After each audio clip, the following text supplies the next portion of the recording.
Good morning, and once again, welcome to everyone that's here. And thank you all for being here this morning. And we thank our listening audience as well. I just want to share a few words with you. We oftentimes forget to recognize or to let you know how we handle things here at Tuesday Morning Floor. Most of the faces that are here this morning, you've been here before, so you know what we do and why we do it. But we wanted to make sure, and we know that we were getting the information, the feedback about who you are to contact for what. We all have a role. And I just like for all of those that are engaged and are consistent and that we continue to volunteer to please stand. You know who you are. Please stand so you can see, this audience can recognize you. Starting with you, Ken and Jasmine, Robert, those, Jackie, Natalie, Steve, Shay, Dr. Thomas Moore, and am I missing anyone?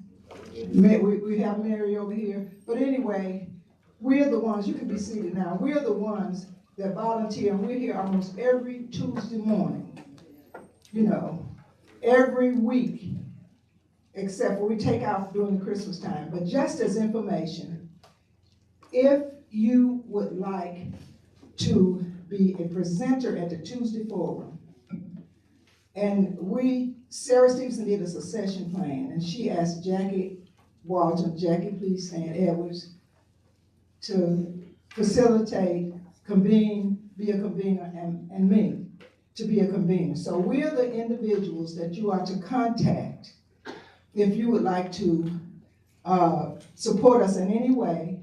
And we're talking about if you want to sponsor a breakfast or buy coffee, or if you would like to present to Tuesday Forum. We have a system that is in place that we're satisfied with.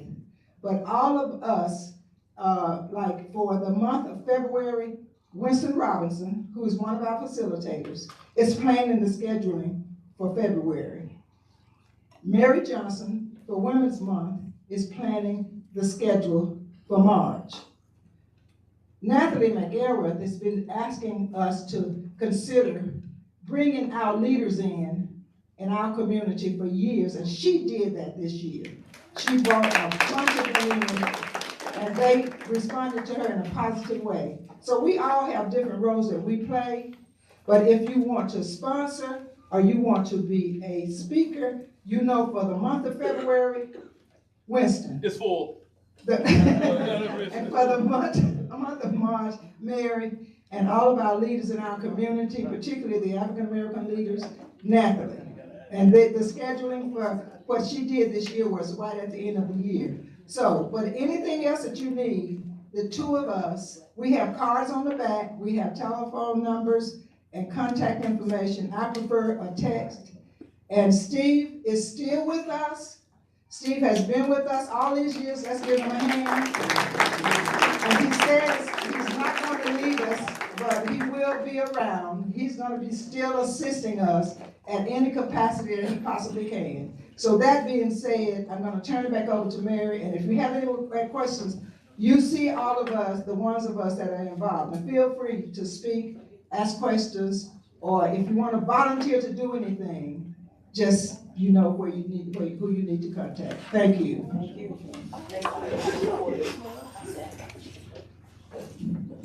Thank you.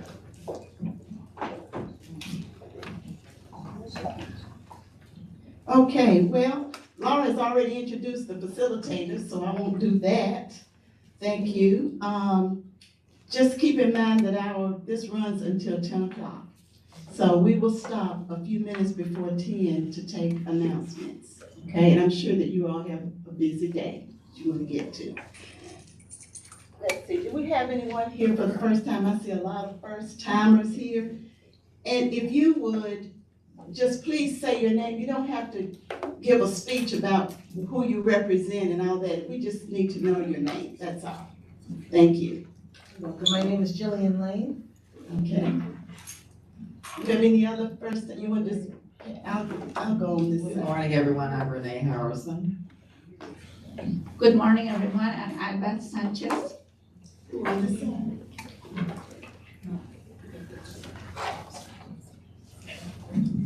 Good morning, I'm Charles Deloach. Good morning, I'm Nina Wynn. Kevin Douglas. Anybody else?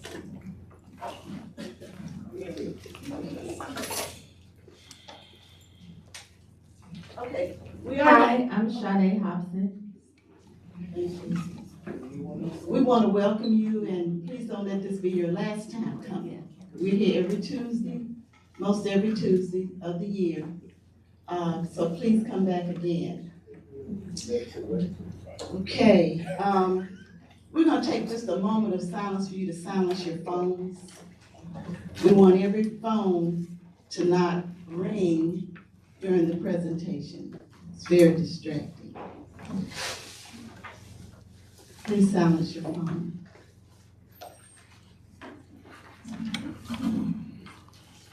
Okay, I'm going to introduce our guests today. They're each going to present. Maybe you talk 2 minutes, two minutes each, and then we will take questions from the audience. The rule is that you have 30 seconds to ask your question. So that means that you don't have time for a commentary, okay? But ask your question in 30 seconds, and then you can direct your question to one person, or you can ask all of them. But if you ask all of them, I'm gonna ask you to be brief, because if everybody's got an answer, we wanna give everyone as many questions as we can to get answered. Nathalie McElrath, hi. Good morning. Right here, thank you. Nathalie McElrath is our timekeeper, and she's gonna hold this up for 30 seconds for the audience, and then, when your time is up, she will hold that up. But I wanna introduce who we have here today. We have, North Carolina House 99, Valeria Levy. If you can just kind of raise your hand, Valeria, she just came in, thank you. Good morning, everyone. Uh-huh. Sorry, I'm late. The incumbent Nassif Majid. We have Tucker Neal, thank you. And for House 106, we have Carla Cunningham. Raise your hand. I know you. And Rodney Sadler. And Vermano Bowman is not able to be with us this morning. He has a family emergency, so he will not be with us this morning. But I want to go ahead and get started because we want to hear from everyone. So I guess I'll just start right here. We have two microphones, and so if you all can kind of share the microphones. And make sure you hold it up close to your mouth, because we do have a streaming audience, and they're not able to hear you unless you have it up here. Okay. And also, it's okay to stay seated. It's better for our cameras if you do. Stay seated. Okay. Yeah. Okay, thank you. Okay, you want to get started? Good morning, everyone. Morning. Let's see. Try to Green light. see that light, There we that go. green light. Good morning. I'm loud anyway. Good to be with you all this morning. I wanted to start off by saying I'm excited because I just got back from a civil rights travel seminar. In 8 days, we toured 8 different cities, learning about the history of the civil rights movement. And one of the things that reminded me is that no matter what we're faced with, we will overcome. I'm grateful to be here today. I drove all night from Nashville, Tennessee to get here. And in part, I'm here because I want to put the people of North Carolina first. I first went to the General Assembly back in 2013 when we had a change in administration. And we had extremists that were in the legislature trying to do things that would take money from our public education, that would undermine our ability to have equal voting rights, that would work against our access to health care. And I remember I went into the General Assembly building, I sang songs and prayed prayers and tried to advise my elected officials and got arrested. And I've been working since that point in time to make sure that we put the people first. What does that mean, to put the people first? It means that we have to make sure that everyone has access to a livable wage. Amen? Living in a place like Charlotte, it gets kind of expensive. We want to make sure that everyone has access to affordable housing. Housing that we can afford. There's no reason that you should work a 40-hour week and not be able to afford to pay for housing. We want to make sure that everyone has access to affordable health care. I want to say thank you to Carla Cunningham for the work that she did and work that I've done with her in order to make sure we had Medicaid expansion in our state. But I want to make sure that you know that I'm running to put the people of North Carolina first. Far too often, corporate interests, other interests have taken priority, but we want to make sure that the people are first.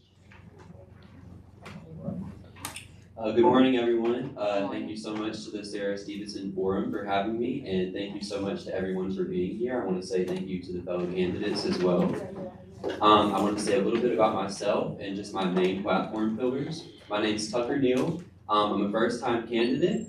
I grew up in rural Rockingham County, North Carolina, and I moved to District 99 in 2022 to attend UNC Charlotte. I just graduated with my Bachelor of Arts in Sociology and my Bachelor of Science in Psychology. And I fell in love with this community that we all live in and love. I decided to run in this election because of a need for new and younger leadership that I feel like we have a calling for across the board. I want to run to help stop some of these current GOP decisions that are putting all of us in detriment. And I want to work for the people instead of working for corporations like so many of our lawmakers tend to end up doing. I created my campaign platforms based on the need in District 99. We have a 1.5 times the state average poverty rate. We have a 30-year median age, which is younger than the state average, and 55% of our residents rent their home. So our top platform is rent control and holding corporations accountable for this greediness is the only way to put it. We need increases of affordable housing. We need increases in teacher pay and public education funding, something I will always consistently vote for and introduce legislation for. We're running on the protection of immigrant rights and freedoms and the defunding of ICE.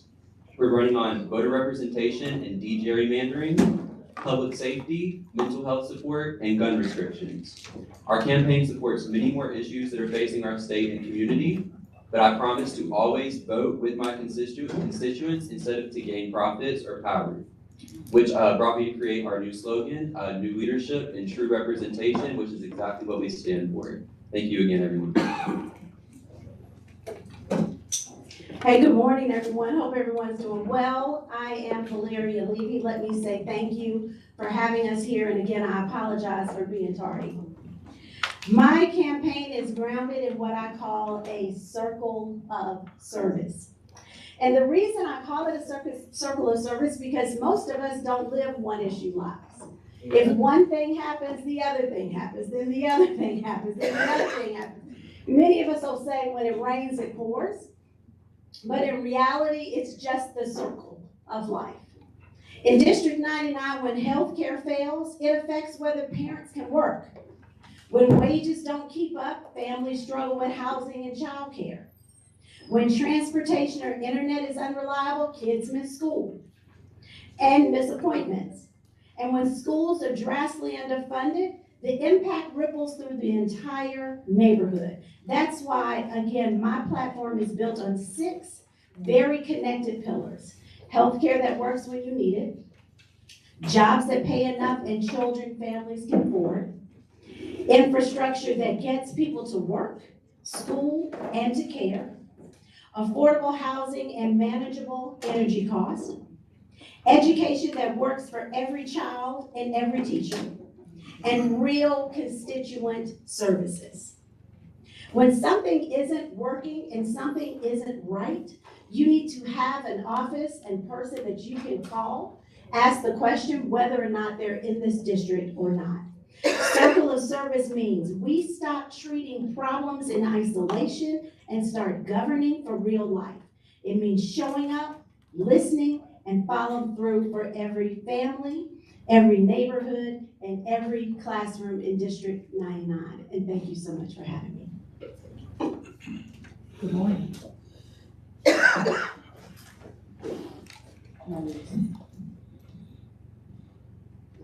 Good morning. Good morning. Glad to see you all here. I am Carla Cunningham, and I'm serving my 14th year, so that's 7 terms. I'm a senior legislator. First of all, I'm a mother, I'm a grandmother, and I'm also a nurse of over 35 years of service in my profession. I'm just going to talk about a few accomplishments that I have already gotten done and want to continue to do for us. I got $23 billion to come into Mecklenburg County. One of those entities is the Kate Blessing Foundation, $17 million. Why did I do that? Because the adolescent psychiatric treatment beds in the state are most of the time not available to us. And so we very much need those 70 beds in Mecklenburg County for our juveniles that are in trouble and for the behavior health. I also got school lunch debt wiped out across the entire state. $3 million initially, $3 additional million every biennial, every budget cycle, which is recurring. I also got 2 additional jail inspectors. Why do I care about that? Because we have people inside of the jail that are dying. They're dying from overdoses as well as suicide. And most of these individuals are males and they're under the age of 35. Yes, I got those, but I did have to work across the aisle to get it. Just like I had to work across the aisle to get school lunch debt right now. Why? Because we're not in charge. The power lies in the Senate, is Republican, and the power lies in the House, is Republican. Now, I also negotiated behind the scenes for sports wage bidding in North Carolina. We would not have gotten anything if I had not negotiated. I negotiated for 5 HBCUs, Elizabeth City State University, Fayetteville State University, North Carolina Central University, Winston-Salem State University, and A&T. Today, they're getting over $3 million coming into their athletic departments to invest in their universities. Okay. Oh, done. Thank you. Peace, everyone. I'm the CPG. And thank you, Tuesday Morning Forum, for doing what you do to help build our community. I serve you as representative in North Carolina House District 99. And for 8 years, I served you on the Charlotte City Council. And in my last year alone, I infused over $200 million into the urban core. I flew over 120 combat missions over North Vietnam. I was aircraft commander and captain of the B-52 strategic bomber. When I got out of service, I was the second pilot, African-American pilot, to fly with Piedmont Airlines. I'm a businessman. I have a Burger King franchise. I built that franchise and I operated it for some 12 years on Vegas Ford Road, hiring thousands of people from our community. I worked as a chaplain in the North Carolina Department of Corrections for 14 years. My service to the public has always been to deliver results. It's not talk. Raising teacher pay, Medicaid expansion, veterans benefits, jobs and job growth, parents' rights, making sure that government works for the people in District 99 in the state. This primary is about experience and choices. We face many challenges in this community, and we can meet those challenges. Rising costs, healthcare, and preparing children for the future, our educational system. I believe leadership is about building bridges and working across the aisle and not forming walls. I believe leadership is about building bridges again, and progress happens when we work together with respect for each other. Thank you.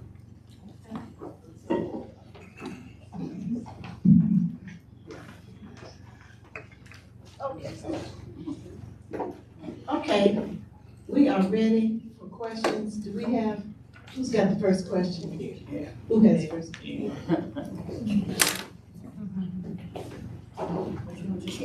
And just I'm gonna repeat myself one time because we have a lot of first timers in here.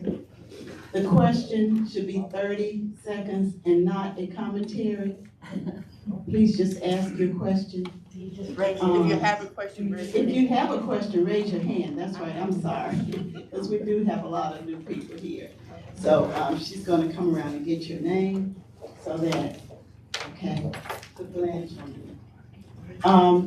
Yes, we're very respectful. That's one thing we are. We're very respectful. If you're not respectful, I will cut you off. I'm a teacher. I'm sorry.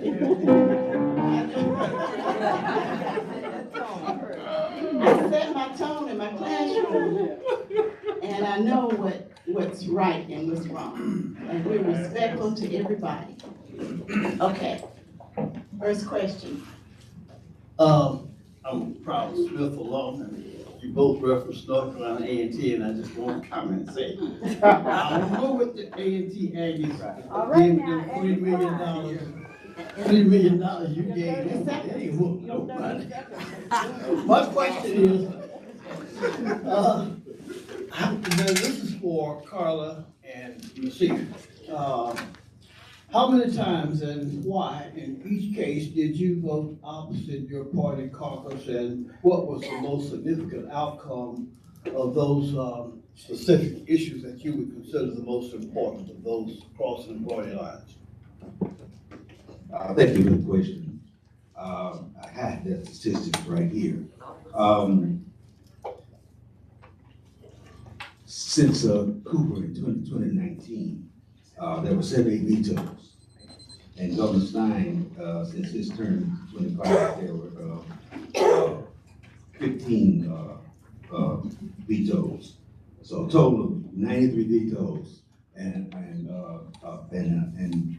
I voted sustain 13 of Stein's vetoes.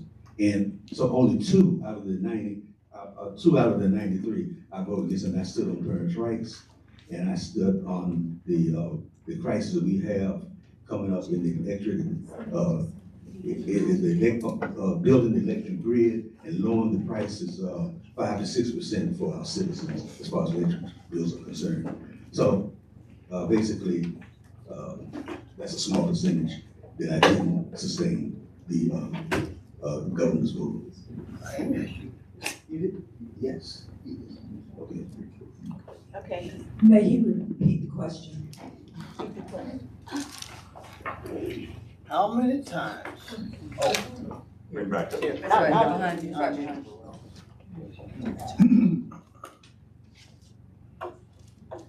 How many times and why did you, in each case, did you vote opposite your party caucus, and the most significant outcome of that specific single issue that you would consider the most significant? So, according to the bills, 300 bills came through the legislature. Out of that 300 bills, I only crossed on 13, and some of those were vetoed. Those were not the choice of my caucus. In the case, once you're elected, you become all the citizens' elected official. There are 3 separate branches of government. There's the legislature, the judiciary, as well as the gubernatorial. I'm required to stay as a legislator to represent my constituents and their best interests. In some cases, you got one person coming in saying that, and you got another person coming in to say that, and you have to decipher, do your research, and find out what's the best outcome for your constituents. And that's generally how it works.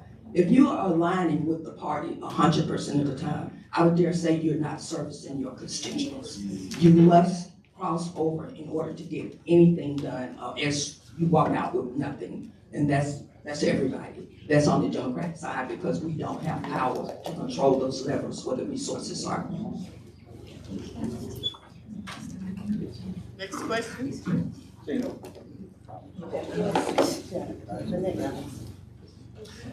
Hey everybody, greetings.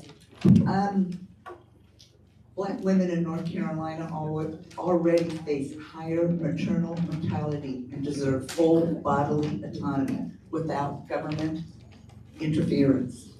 If elected or re-elected, will you commit to voting against any bill that restricts abortion access, including bans, mandatory waiting periods, or limits based on gestational age, no matter what your personal beliefs are? That's for everybody.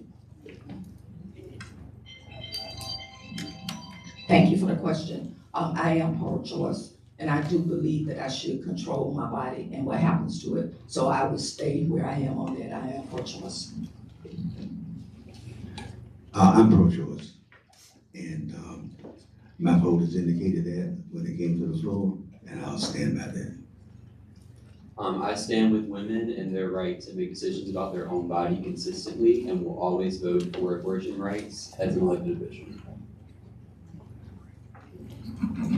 Thank you. Again, my name is Valeria Levy. I have an organization that I started called Her Health Consulting. And the reason I started that is because of the disparities that we see in women's bodies when it comes to Black and brown women. And it's not just being pro-choice, which is a wonderful thing that you can be, but it is also having to look at those other disparities that are caused here in our Black community as well as in our brown community. So yes, I will sustain that and vote pro-choice. I am definitively pro-choice in every instance. I want to make sure that a woman has a right to choose what goes on with her body. I also want to make sure that we do something about African-American mortality when we talk about giving birth. How do we make sure that we protect women, not just whether they're pregnant, but even after their pregnancy, and making sure that the woman and child have the best opportunity to thrive?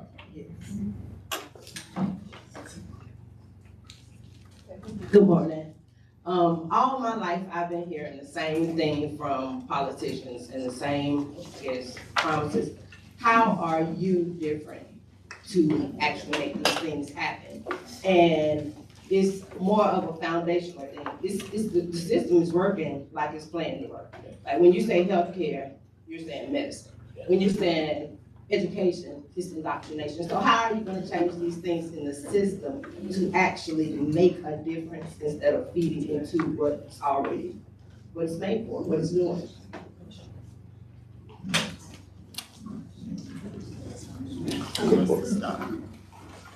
Panel? The entire panel? Panel? Yeah, she's asking the entire panel. Okay. She wants to know how you're different.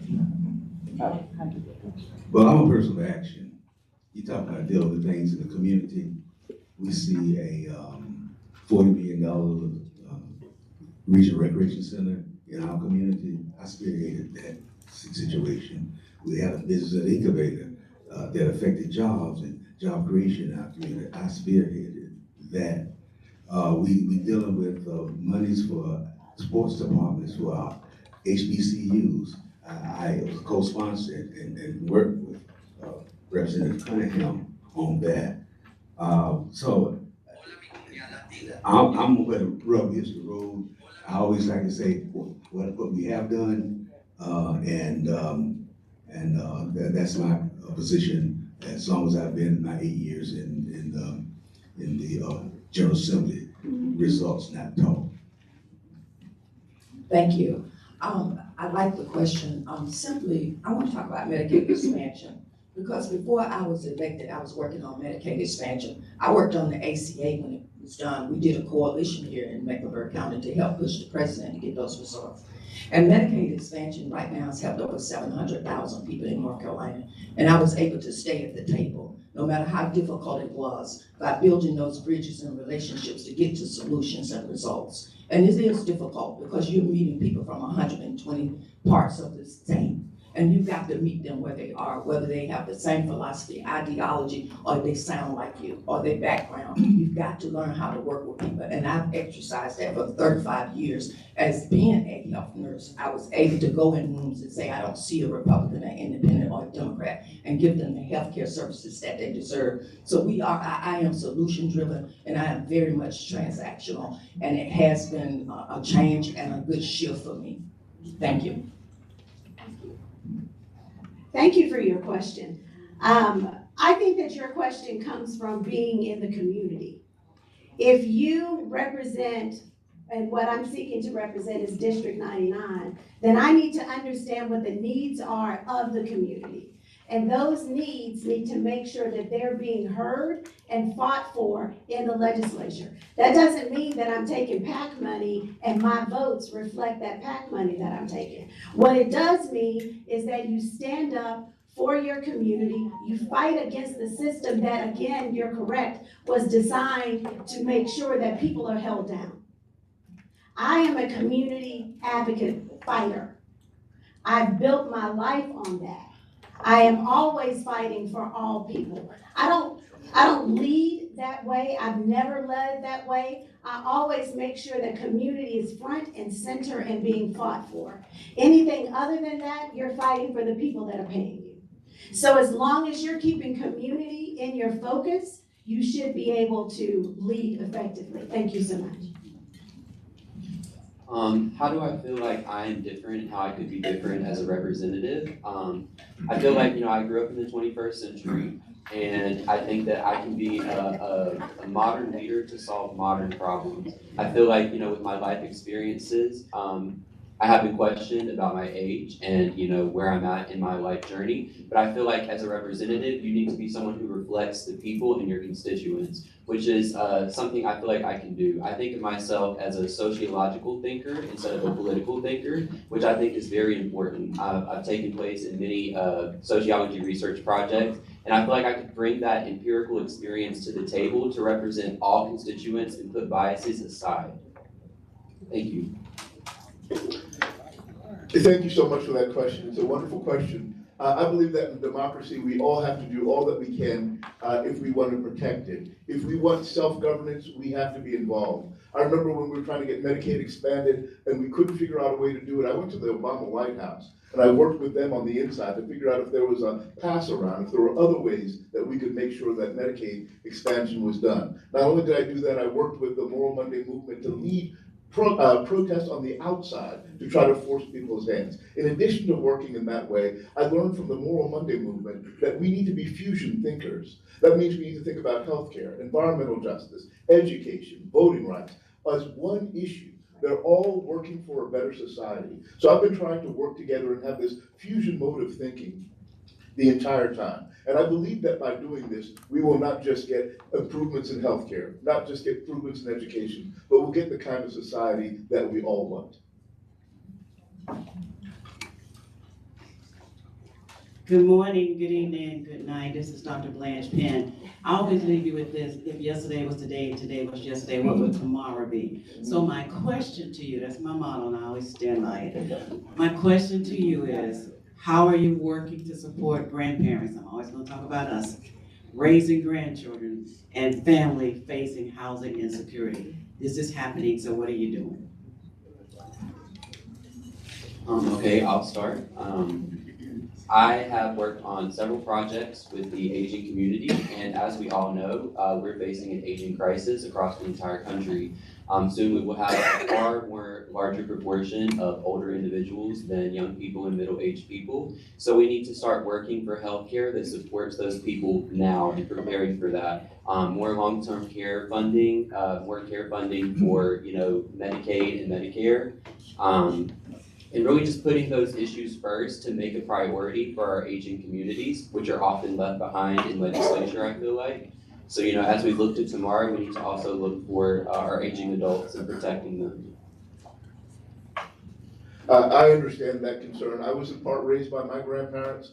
My mom, Ann, is currently raising my 13-year-old niece. We have to make sure that we protect those grandparents that are raising children. One of the things I've done with housing here in Charlotte is worked on a few different projects with churches, trying to open up space so that you can build affordable housing on them. Chivalry Place is a great example of that. And in this kind of place, you have the ability to offer affordable housing, particularly the seniors from that community who might be forced out otherwise. And hopefully this will give them the ability to sustain it. By having churches put forward their land, it gives us the opportunity to have less money on the table in order to develop affordable housing. We need creative solutions like this, and we need to find other ways to make sure that housing affordability in Charlotte for grandmothers and grandfathers raising their grandbabies and for everybody is a reality.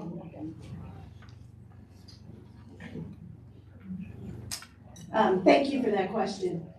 Thank you for that question. I am and my son is standing in the back of the room there. The reason that he is able to live the life that he lived is because my parents moved here to help me raise him. And that's what's important. You need someone that has that lived experience and understands. Thank you. You need someone that has that lived experience and understands how important it is to not only fight in the legislature to make sure that these budgets and bills are passed, but also is able to talk to the community and make sure that our parents, our grandparents are the focus of what we're fighting for. So thank you again for that question. I have led with the Medicaid expansion. I've worked as a lobbyist in the General Assembly. I've worked in the community to make sure that things that will keep us healthy as a community are in the forefront. And those things need to continue to be in the forefront. We need to continue thinking about everyone and that full circle. Thank you. Thank you for the question. Currently, I serve on the Property Tax Reform Committee, and we're looking at property taxes. We just started the committee a couple of weeks ago, and we're looking at our seniors specifically because we want people to be able to age in place. Additional dwelling units have come up where you can build additional dwelling unit in the backyard. There are some restrictions, and we're looking at that. I'm also serving on the housing development, where we introduced some legislation last cycle to look at some of the stipulations and the regulations that are keeping people from building those additional dwelling units in their backyards. And why is that important? Because we are an aging population, and that is keeping a lot of people from being able to age in place, as you call it, aging and being able to stay at home. Because if you transition to assisted living, that's $10,000 a month for housing. Now, Medicaid expansion, plain Medicaid covers some of the senior living, but that's in ICFs, intermediate care facilities, where we pay about $7,000 a month for not a single bed, 2 beds. Thank you. Yeah. Thank you for that question, Dr. Penn. I got so many calls about seniors asking me, so what can we do to lower our property tax? I signed on several bills for that, but they went to committee and it died. I recently got appointed to the House Select Committee by the Speaker on property tax reduction and reform. Right on time, because we're gonna work on that. And a lot of people get you to go working on that. And this is, I really get into the logic behind lowering these taxes, especially for our seniors who fixed incomes.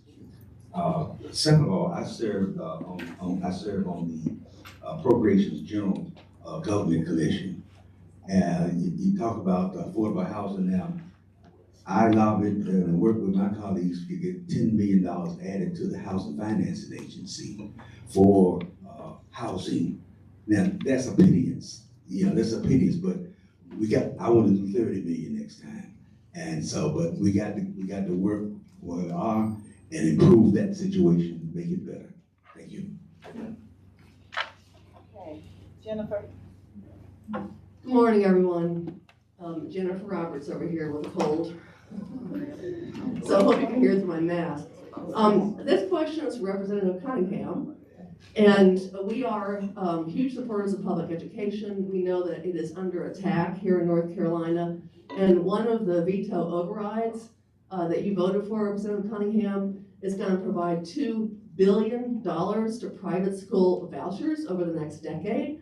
This money is mostly going to wealthy families. That was the expansion. And I'd love to give you an opportunity to explain your vote on that particular item. Thank you for the question. Yes, I did, because it was inside of the budget. I have no control of what's inside of the budget, but if I have things inside of the budget that I want to come back to my community, then I'm gonna stand with that, because my resources are gonna be beneficial to my community. The other thing about the school choice, and there's a misconception about it, that program was started out of Washington, D.C., not by a white woman, but an African-American female, because they were concerned that their children wasn't getting what they should have gotten. So that's the initiation of school choice. Now North Carolina has it. But there is a tier in place of how those students are selected. They go into a lottery, and the first tier covers the lowest economic income children. So it's not to say that those vouchers and that school choice is only benefiting the people at the high level. I have no control over that, but I do know that there's a misconception in the community that minority and lower income children are not in those programs. Yes, they are. Thank you for the question. Elba? Good morning, Alba Sanchez again. This question is for Representative Cunningham. You have raised concerns about your safety in recent months. Are you also concerned about the safety of our immigrants' neighbors who are being terrorized by ICE, Trump, and CBP? Lady, why did you vote for HB 318, and how much longer do you think I should continue to carry my passport everywhere I go? Thank you so much for the question. I voted for House Bill 10, and when House Bill 10 passed and came back, some of the local law enforcement said it was not applicable and it wasn't strong enough for them to enforce the law. So then we came up with House Bill 318, not my initiation because I'm not in charge, but I had already voted for House Bill 10 and my constituents had not reached out to me at all. So when I voted for House Bill 318, it had not significantly changed. It only added a few items in it that was driving while impaired, and if you commit vehicular death, that was added, and they changed from 48 hours to the end, you have to notify ICE. Now, ICE and Border Patrol fall up under Homeland Security, and there's a reason for Homeland Security. And if we look at what happened just recently down in Mint Hill, ICE's affiliation. In 2023, when House Bill 10 came about, there were 150 to 200 individuals that crossed the southern border. 50 of them were never retained by the Border Patrol or by ICE. So that means that 50, nobody knew where they was in the country. So therefore, we are still at high risk for terrorism in the country, domestic terrorism, as well as foreign or international terrorism. So I definitely believe in supporting, public safety in my community.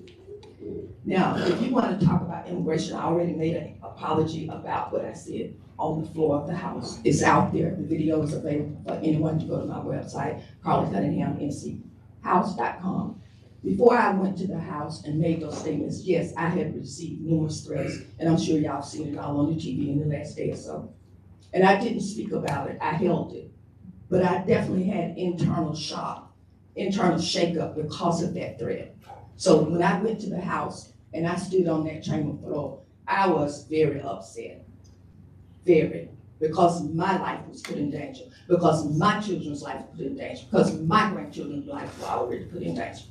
And that should never happen. I am serving. I've served 14 years this year. I've never had this experience in my life, but the divisiveness is there, and it's a trickle down from the federal level as well into our local communities. And it's time for it to stop. Now, I don't have anything against immigrants. I said illegal migrants. I never identified a particular population when I stood on that floor. I never said Hispanic. I never said Latino. I never said Chinese. I never identified anybody. I said we must follow the law. The law is applicable to everyone, even me. Thank you.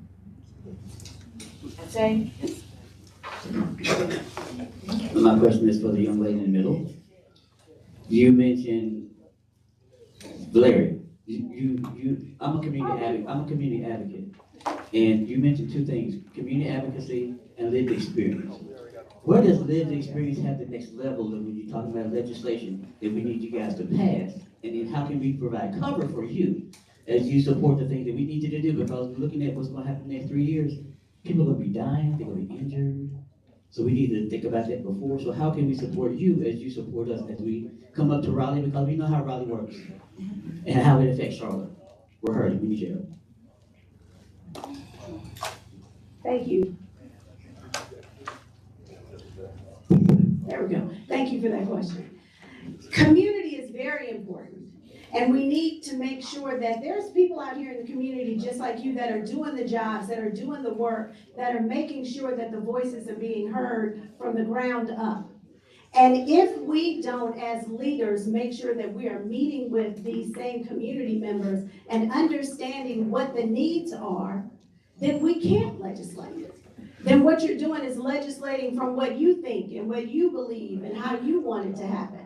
So as long as we continue to have strong community leaders coming to the forefront, as long as we continue to make sure that we're in the community, not just when it's election time, not that when we want your vote, not that when you feel like you now have a challenger, you need to be in the community fighting for all the community at all the times. That means having true constituent services. That means having a standing meeting. That means coming and doing town halls. That means meeting with people that you don't agree with. Because when you go to the legislative building, you are going on those tax dollars. And yeah, we do need to allocate a few more of those tax dollars. But that we are going for that reason. And so we need to make sure we have true constituent services and meeting our communities where they stand. Thank you. Good morning. My name is Gerald Patton, and my question is for two current representatives. In 2004, House Bill 1074 was passed, and that was the amendment to the North Carolina Constitution regarding the eligibility of voters or citizens. Can you guys go into detail exactly why that bill was placed on the ballot? Was it for a nefarious reason? Because it appears as though the Constitution was fine as it was currently written. Why was there a push for amendment to the Constitution?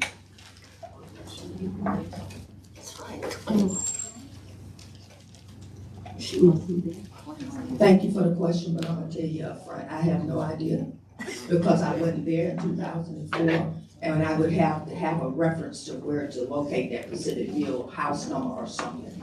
I apologize, 2024. What is the house bill number, sir? 1074. Okay, we'll check.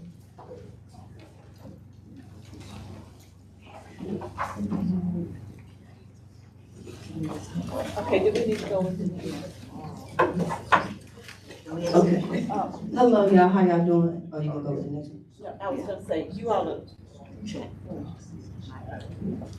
they're checking on this, so we will come back to them, okay?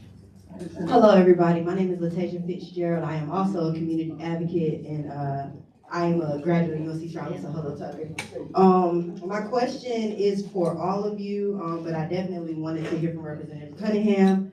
Charlotte is increasingly getting younger and younger. 26% of voters are in that 20 to 34-year-old range. The last time I asked this question at a town hall to Representative Cunningham, you stated that your base is 55 and up. When I asked, what is your youth engagement plan? So my question is, has that changed now that we are going into a midterm election? And then for everyone else, what is your strategy to get young voters out to the polls? Thank you. Thank you. Thank you, ma'am, for the question. You are right, my voter base is 55 and up, but additionally, it is changing. Now we're getting a lot more independents that are coming in, and that number is growing significantly too. Now, I got some young people here with me this morning.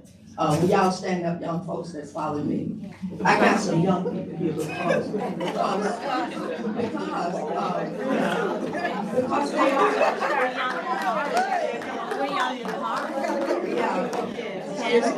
Thank you.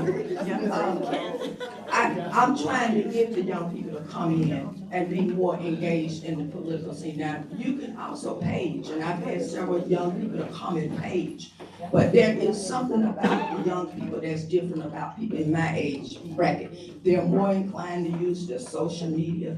I am on social media, but they're much better at it than I am. But I engage, I had 2 town halls to do outreach. In my district, I'm not all over Charlotte with the rest of the delegation. I stay in my district and make myself available. But I do have an open door policy. They can call my office. I had a young man to call last week and he needed a recommendation to go to the military academy. Well, it need to come from a congressional person, but they reached out to me and they weren't even in my district. And I told them what they needed to do to get it from the congressional person. But we want them to be engaged and be able to call and come up. They can come up anytime they want to. All they got to do is call my office and I'll set it up for them. Thank you. Oh, sorry, my bad. Okay, Majid is gonna answer. No. I just want to refer to the bill, you said it was H 1074. Yes, sir, it was the amendment to the North Carolina Constitution. And it says, and I'm looking it up, I looked it up twice, it says it's not a valid bill. I don't know. It was the amendment to the North Carolina Constitution. Do you know what it was in reference to? Voting rights. It was the voting rights, the definition, they were changing the definition of what was considered to be a U.S. citizen. HB 127. It's 127. I think 127. HB 127. Okay. We did answers from everybody else on this one. We'll come back to it. We'll come back to that, but it was on the ballot, and there was a lot of discussion about that. A lot of discussion about who they were referencing, about whether or not you're gonna be born in this country or something like that. So I'm kind of surprised that you all don't know that.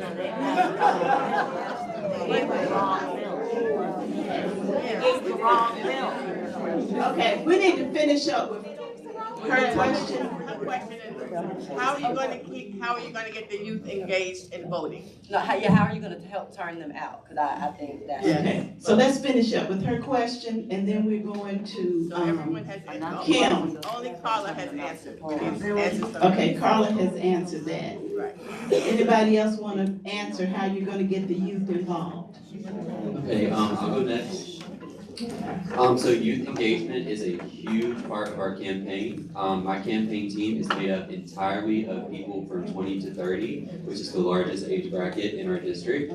So I'm very excited about that. And we will be having many events at youth types of gatherings, and we will be doing a lot of our campaigning at UNC Charlotte, which has a student population of 30,000. And out of the almost 80,000 constituents in District 99, that is a large proportion. Yet they are consistently left out of campaigning by people in our district. So I want to make sure that their voices are more than heard. We'll be on campus every single week. We'll be heavy on social media. We have a large social media presence, and we'll be taking that to try to keep young voters knowing that we are working for them and we are not ignoring them, and that their future is very important to us, regardless of who their leader is. Thank you very much.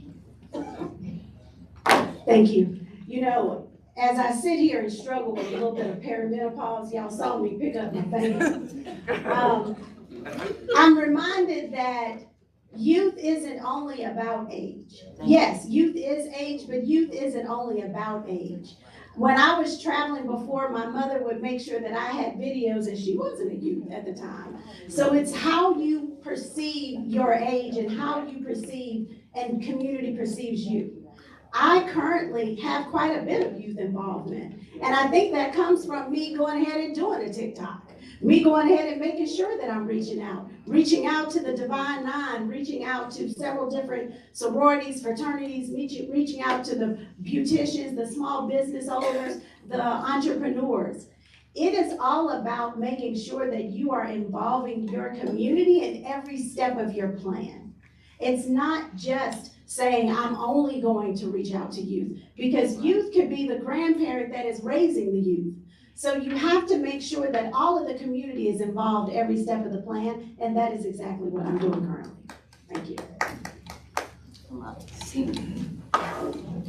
Thank you for that question, and I want to make sure that I answer it adequately. One of the things I want to do is to focus on issues that are of concern to the youth. I want to make sure that we are dealing with concerns like, what does the world that they're going to inherit look like? How do we make sure we protect things like voter rights so that their voices will be heard? How do we make sure that we ensure that they'll have access to health care? Because we know that that's under attack at this point in time. I want to make sure that people are emphasized, that are lifted up, that often contain youth concerns. Things like unions that will talk about union organizing, bringing people together to raise wages for people, to make sure they've got access to benefits. I also want to make sure that we're constantly listening to voices of young people. So for example, my social media manager, it's my daughter, the bird, is my social media manager. I've got wonderful young people on our team. We're constantly making sure that we don't just have youth representation as sort of a proxy way, but that their voices are part of what we're doing. When we talk about putting the people first, we're talking about putting the people first for that next generation as well. Okay, I think it's my question. Kimberly Owens, Charlotte City Council, District 6. I appreciate all of you being here. I don't need to lay too much of a backdrop for the poor relationship that has historically existed between Raleigh and Mecklenburg. How can you come up with an innovative way to help our city and county get the resources they need for public safety or any of the things that Charlotte is pilloried for not addressing well when it comes down to a poor relationship with Raleigh? What would you do as part of the delegation from Mecklenburg to help with that? I think that really just comes down to, making sure that we carry our constituents' voices to Raleigh each and every day, and really be loud when we're talking to our fellow legislators, and stressing the prominence of the issues that are facing our community. The housing crisis in Charlotte has gotten out of control. We're a super fast growing city with poor infrastructure and poor public transportation. And I feel like the more that we raise the prominence of these issues and make our voices heard, the more we have to be listened to. We cannot keep letting urban resources go to the Raleigh area. We have to pull our weight. And I feel like our representatives are currently not doing that. They're currently voting on issues that are affecting our communities very heavily. And as a representative, that is something I will never stand to do. I will always stand up for the people of this county, this district, and this area. Thank you very much.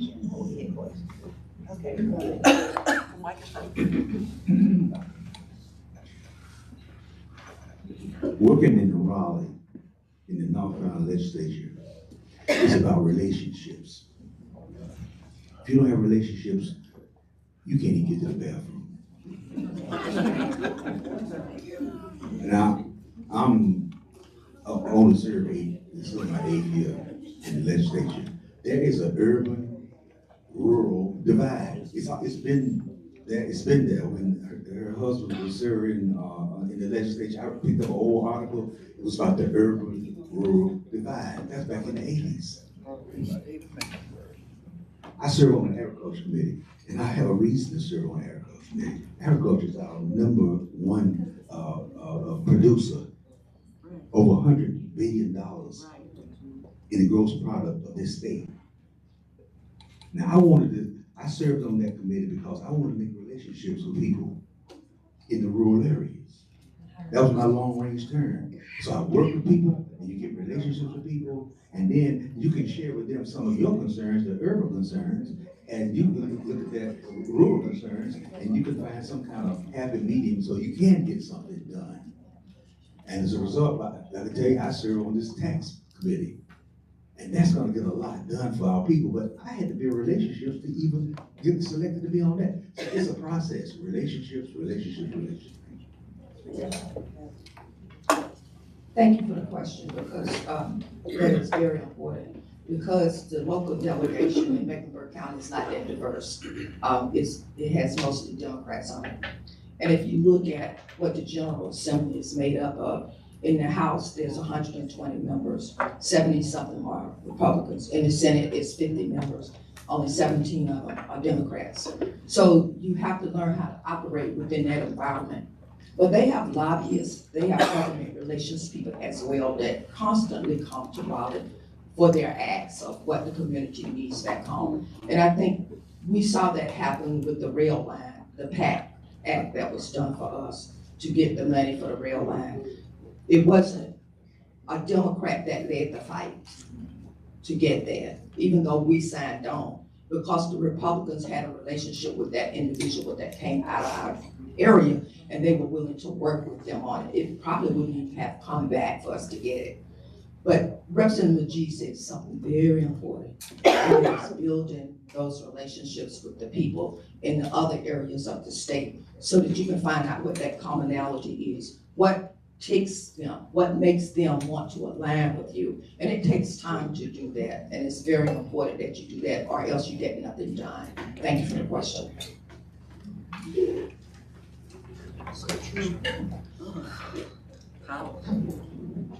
Thank you so much. I'd love to say that this would be an easy thing to solve, but I think far too often our General Assembly has painted with a broad brush. We don't just need one system of modes of governance. One minimum wage doesn't work in Raleigh the same way that it works down east. We have to recognize the particularity of different districts. So for example, Mecklenburg County, some of the things that we really need particular abilities to make decisions on are things like inclusionary zoning for housing, making sure that we're able to have affordable housing here and have different rules that may go in place, making sure that we have a minimum wage or a livable wage that makes sense for Charlotte. And that may not make sense in other places, but we can partner with other people in other parts of the state that are saying things like, we need to deal with hog waste down east. We need to make sure that Maiden Lake is cleaned up for the people in that region. If we develop partnerships about how we can make all of the state better and allow people in particular areas to have bills that deal with their particular concerns, I think we'll be able to make the kind of state across the board that works for us all. Painting with a broad brush just doesn't work in North Carolina.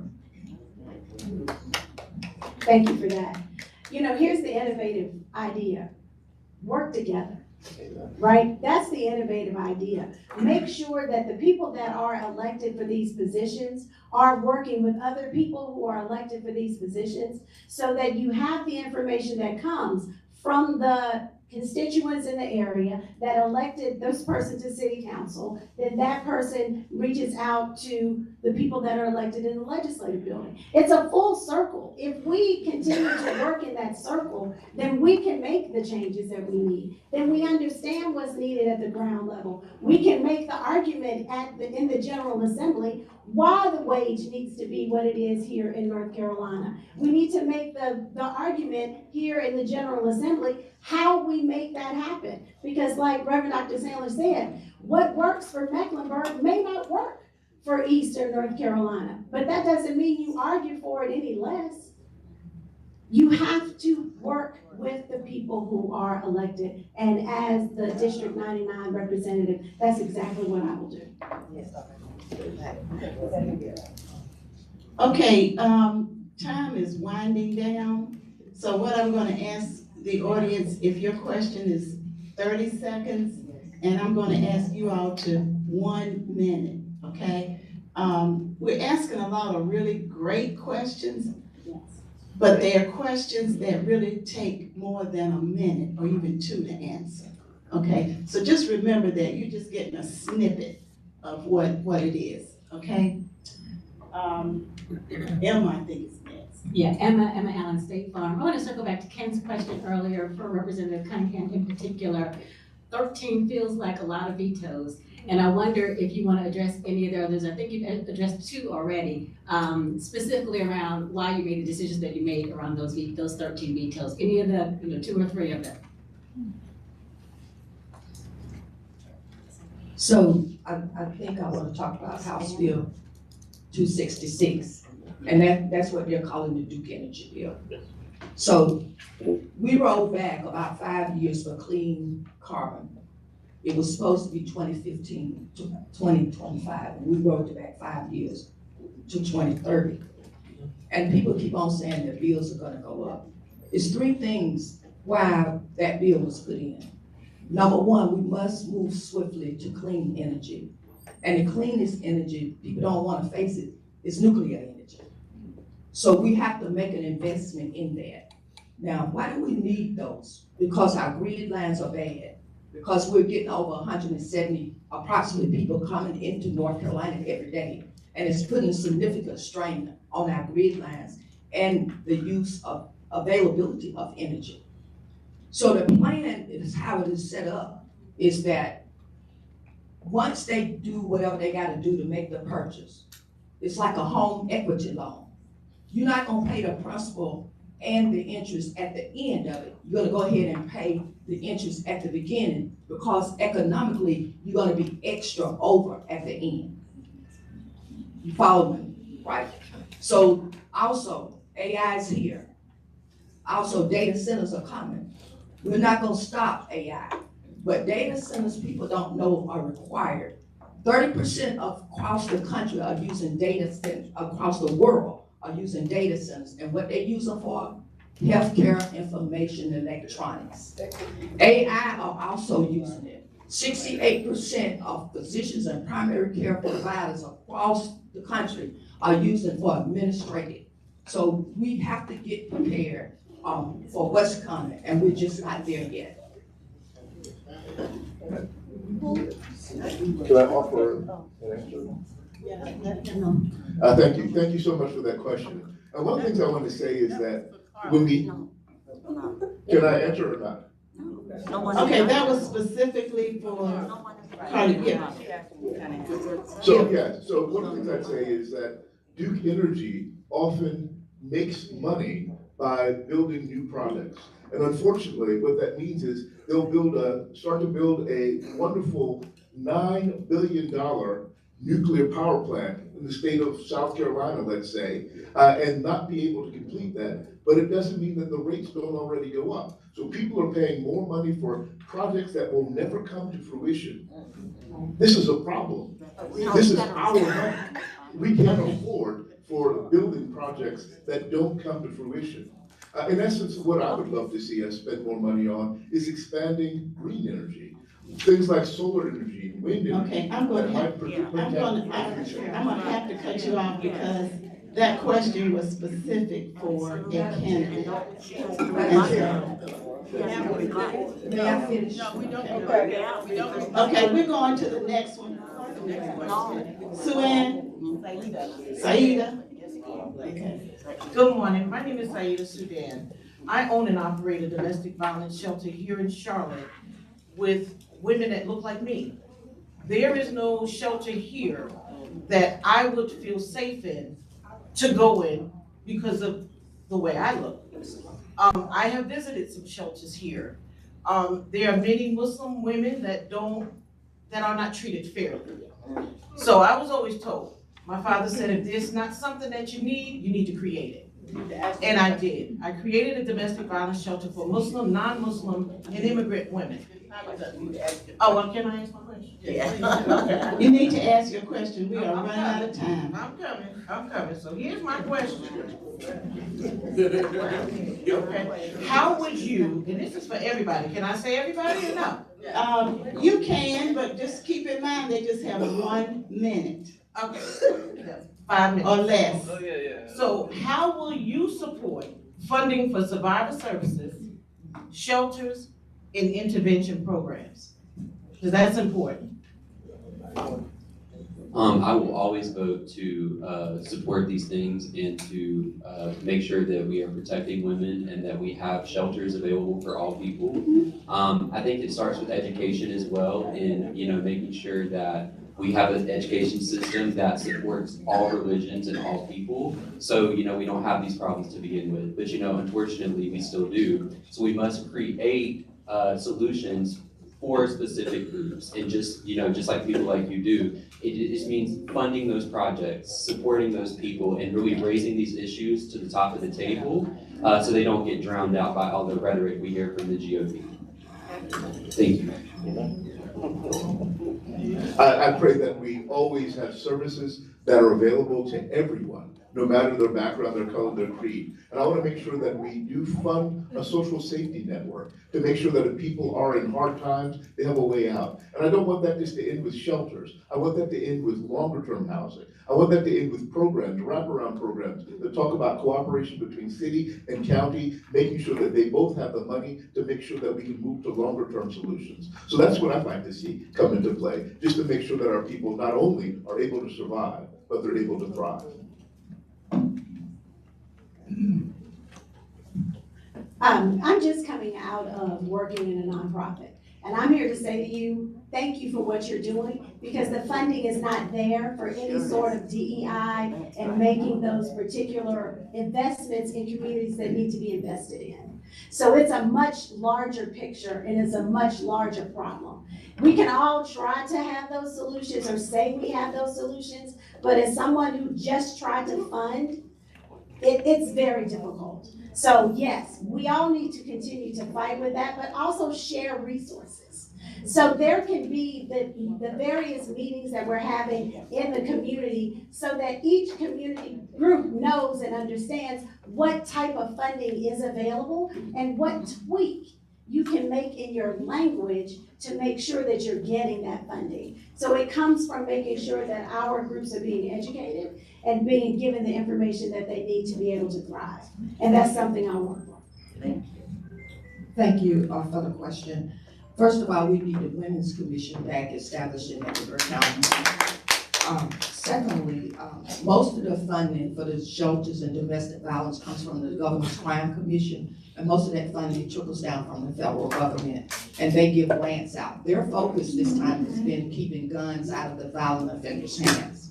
I want to tell you, I brought home $2.1 million to nonprofits. Transitional housing, Gracious Hands Transitional Housing for women and children. I was able to bring some funding home for them. And those were for women and children that were displaced, probably from domestic violence cases. So you definitely can, if your legislator will do it, they need to go back and ask for the funding for the 501c3s in their community that need the assistance. And that's what I've done. Thank you for the question. Thank you.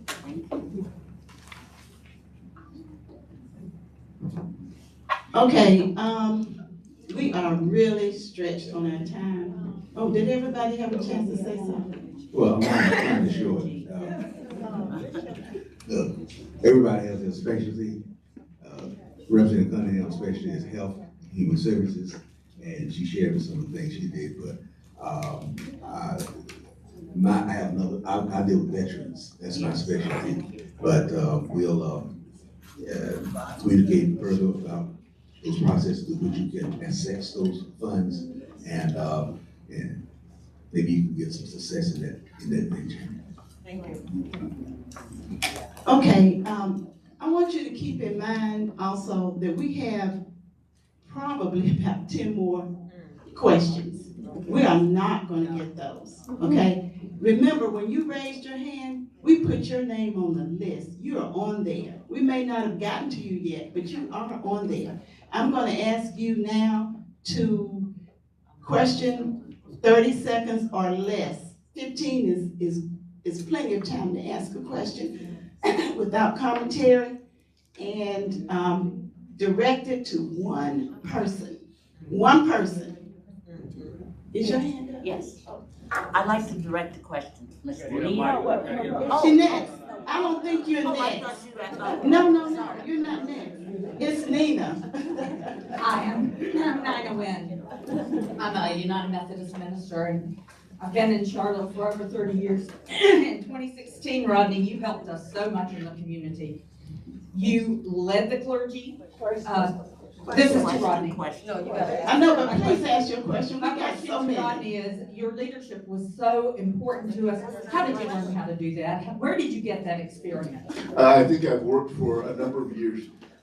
Since I was a child from my father, I learned how to work on communities as he tried to redeem Camden, New Jersey, the worst city in the country, and try to bring it back. I've worked with William Barber with the Moral Monday movement, and we've been trying to put together what would look like the best advantage for the state for a number of years. I continue to work in seminary and everything else. I learned what God said. So I look at the Bible, and the Bible talks about the way that we're supposed to treat people. We're supposed to love God, love our neighbors, and love strangers. And that's the basis of everything that I try to do. So hopefully that frames all the work that I try to do. How do we lead by love?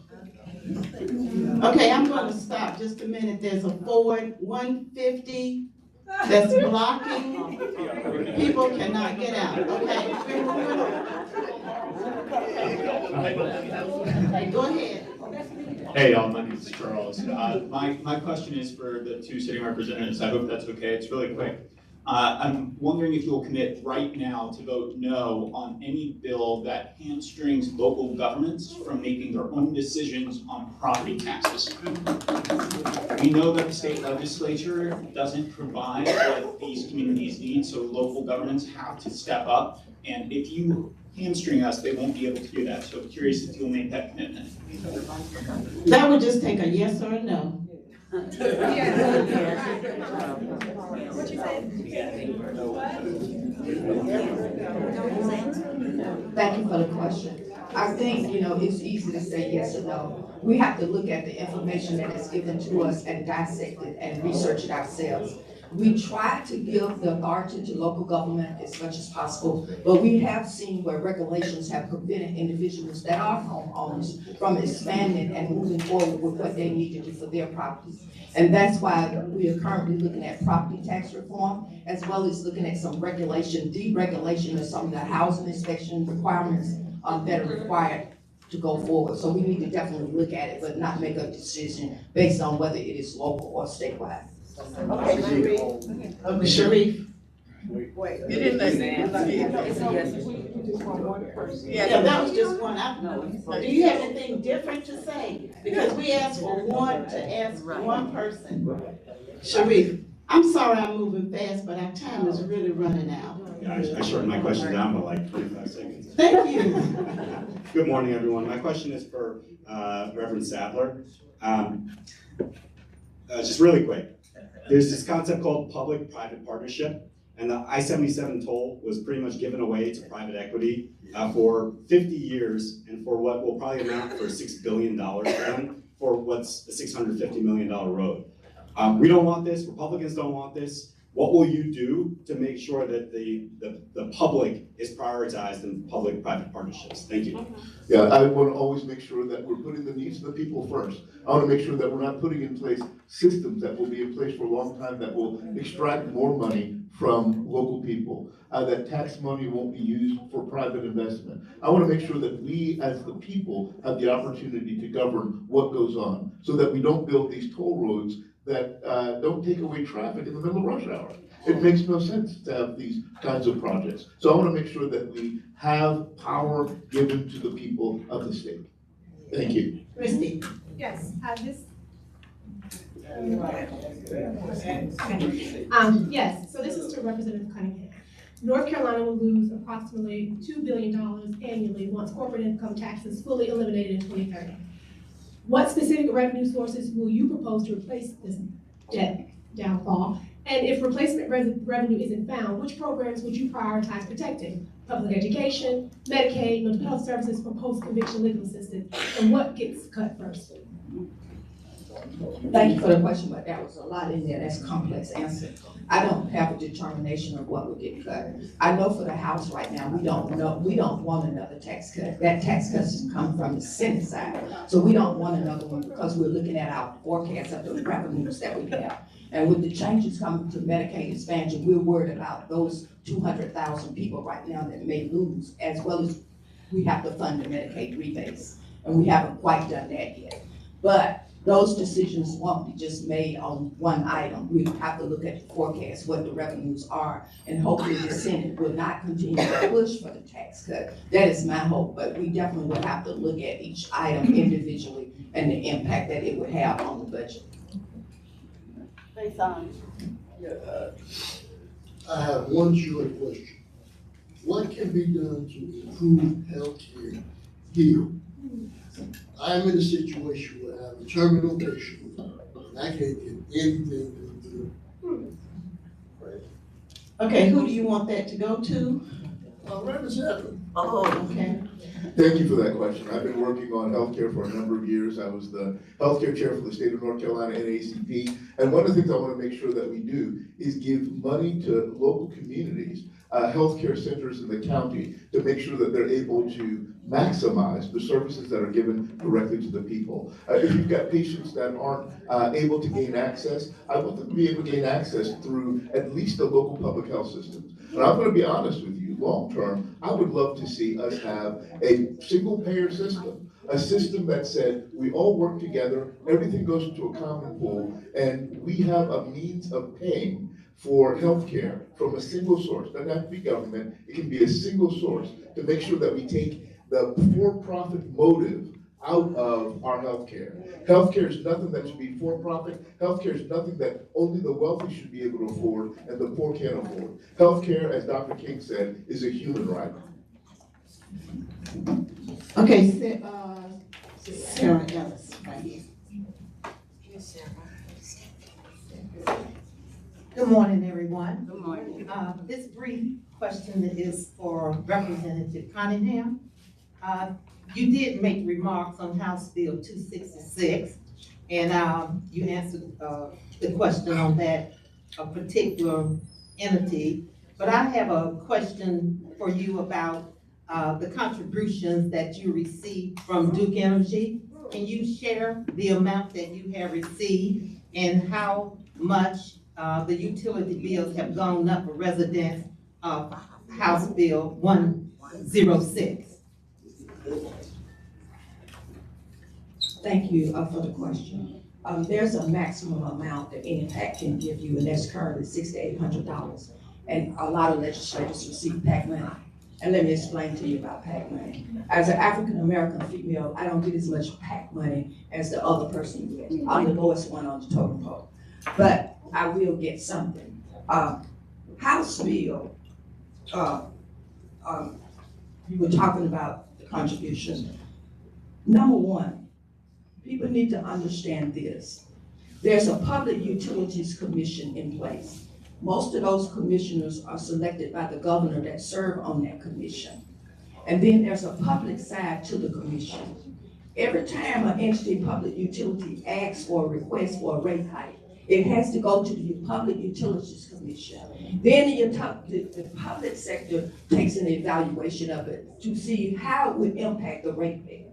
Then a recommendation is made from the public sector to the Utilities Commission, and they are the one that determine whether there is a rate hike awarded to the public utilities entity. So that's how it works. I don't raise utility rates. That is totally regarded to the Public Utilities Commission discretion to determine whether they raise the rate. Okay, Olivia. Good morning, Arlethea Hamstock, Blumenthal Arts. My question is for Reverend Dr. Sadler. One of the points in your platform is that you believe that everyone should have one job.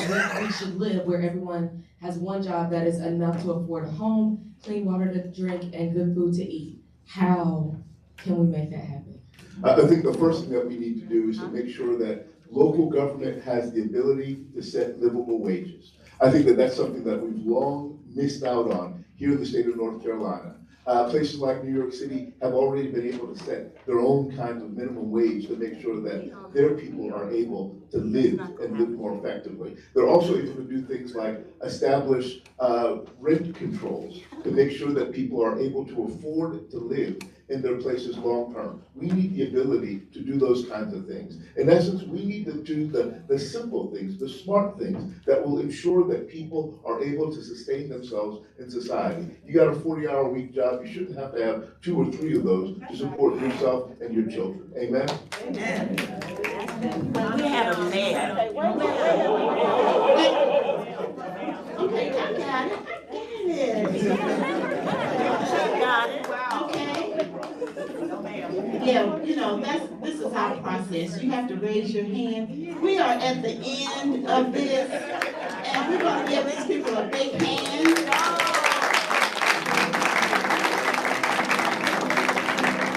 And I'm going to give each one of them 30 seconds. You got that, Nevin? 30 seconds to give a closing remark. Please do not go over. Okay, where you want to start? Okay. Well, thank you, Tuesday morning for forum. This has been an excellent educational benefit for our community. I'm a CPG, a father, a business owner, a representative, House of Representatives, and a veteran, and a community leader. And a community leader. So I'm asking for your support, your continued support. I have a record of service in the community. You can talk to me afterwards and ask me specifically, I'm not a whole lot of talk, I'm a lot of do. So I appreciate your support and thank you for your vote. These seats for your houses tonight. I'm a longtime supporter of the Tuesday morning breakfast. Okay, let's move on. Thank you. I'm Carla Cunningham. I'm serving my 7th term. I'm considered a senior legislator. I currently serve on 25 different committees. And I am totally thankful for the Tuesday morning breakfast and the connection my husband has with Sarah Stevenson, as well as your continued support. If you need to know more, go to Carla Cunningham, nchouse.com, and you can get additional information from our website. Thank you so much.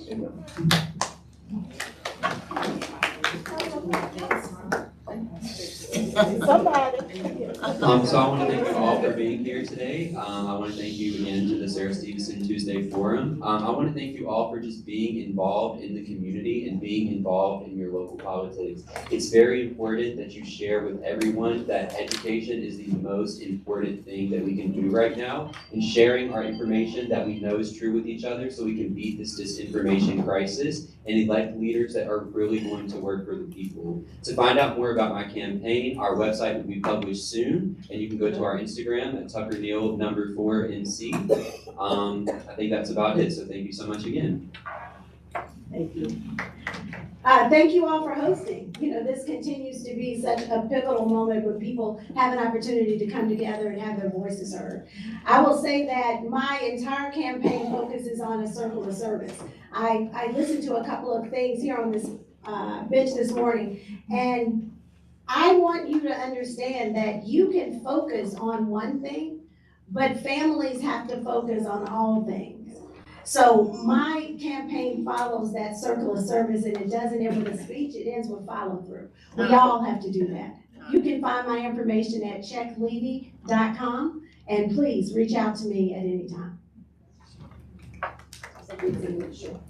Thank you all. Thank you all for being here this morning. Thank you all for being involved. I'm grateful to the Tuesday Forum for allowing me to come and speak. Let me just say that I'm running a campaign to put the needs of the people first, and I want to make sure that we have a situation where everyone can thrive, where all of our kids will be educated equally, where everybody has an opportunity to vote and that's protected. I want to make sure that we all have access to things like healthcare and clean environments in which to live. I'm here to say that I really want to make sure that we represent everyone in our district. If you can't represent everyone equally, you don't deserve to represent anyone. Amen?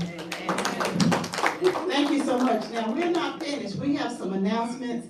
Carlenia Ivory has 2 announcements that are really important, and you please let you stay. I see Arlethea has an announcement, and Carlenia was not here when we were thanking her for the Christmas party. That, you know, it was magnificent. I think it was the best one we've ever had. And so, here we thank her for that. Okay, you want to make your announcements? Thank you, Mary. I have 2 announcements, very important. We know Martin Luther King's birthday is upcoming. On January 17th, there will be a luncheon at Friendship Missionary Baptist Church. It is at noon, and we have a handful of seats left. It is free. Even though it's free, you don't come, we're gonna mark your name this year, and we're gonna send you a bill. We're gonna make up a price. So please, if you sign up to come, and you can do that today, then make sure you're gonna make that commitment. Also, on the 19th, McCory YMCA continues to have their breakfast in the morning. So if you're interested in attending that MLK breakfast, please get in touch with McCory YMCA. Those are 2 very, very important events. Thank you, Mayor. Okay, Yeah. Are there any other announcements? Okay. I do want to let everyone know that next week, next Tuesday, we have our candidates for sheriff that will be here. So that's what we have next week, our candidates for sheriff. Okay, go ahead, Arlethea. Good morning, once again, Arlethea Hayes, the Impact Manager at Blumenthal Arts. I just want to put in the room once again that we have 2 scholarships available and applications are open right now. These are for high school seniors going into, entering college next year. There are 2, we have multiple, but the 2 largest are the Mary Doctor Scholarship and the Gordon Hayes Scholarship. Please go to blumenthalarts.org, click on education and then students for more information. Most importantly, the young person applying does not have to be a performer. Thank you. Okay, this young lady right here. Good morning, I'm Laura Cooper. I'll use my teacher voice, okay? I represent the League of Women Voters. We are opening a registration for Civics 101. Everyone in this room is already very involved, but you know people who do not understand how government works in North Carolina. It is not like everywhere else. And we need to know how our local government, our state government works. I have the schedule and directions for enrollment. It's gonna begin in February. It's a terrific opportunity. Please pick up a schedule and see me if you have any other questions. Thank you.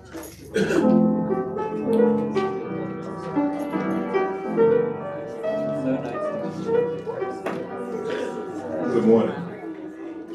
I want to make the announcement that on Sunday at 5:30, the International Minority Coalition is having its meeting, monthly meeting at 1610 Allegheny Street. And we'd love for you all to come and join us. We have more than 15 countries that we represent. So if you're about the community, we have a good time every day.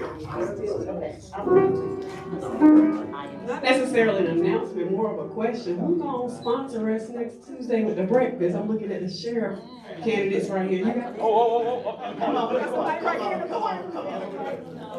I'll let you all work that out, okay? You work that out after we finish. Thank you so much. Oh, we have another announcement. Yeah, good morning again. January 27th of this year, Ben Chase is coming to town, and we're gonna have a conversation about the Black and Jewish connection when you're talking about civil rights and justice. Thank you. Okay, thank you all. Please come back next week. Thank you so much.